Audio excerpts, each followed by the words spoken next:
Hi, today I'm going to read the Gettysburg Address to you. Abraham Lincoln gave it November 19th of 1863, and he was the second speaker. The first speaker was a gentleman named Edward Everett. He was a renowned orator, and he gave a 2-hour speech. Lincoln, in the newspapers, was criticized because his speech lasted around 2 minutes, but Edward Everett, that famed orator, told Lincoln that he wished that he had said in his 2 hours what Lincoln had been able to so eloquently say in his 2 minutes. And of course, it's one that many middle school and high school kids, this speech is one that many have to memorize. I think the words are beautiful, and Abraham Lincoln was just a pretty amazing man. So anyway, I'm going to read this to you. Here we go.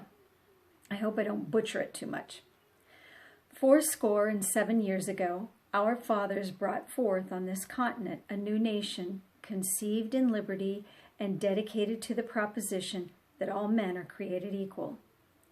Now we are engaged in a great civil war, testing whether that nation, or any nation so conceived and so dedicated, can long endure.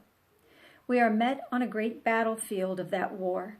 We have come here to dedicate a portion of that field as a final resting place for those who here gave their lives that nation might live.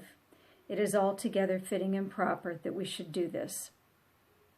But in a larger sense, we cannot dedicate, we cannot consecrate, we cannot hallow this ground. The brave men, living and dead, who struggled here have consecrated it far above our power to add or detract. The world will little note nor long remember what we say here, but it can never forget what they did here.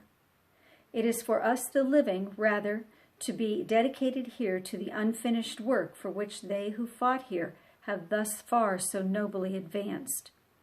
It is rather for us to be here dedicated to the task remaining before us, that from these honored dead we take increased devotion to that cause for which they gave the last full measure of devotion, that we are highly resolved that these dead shall not have died in vain, that this nation shall have a new birth of freedom, and that the government of the people, by the people, and for the people shall not perish from this earth. Those immortal words will always be beautiful to me, and I suspect that some of you remember them from school as well. Have a nice morning, afternoon, or evening, wherever you are in your day. Bye.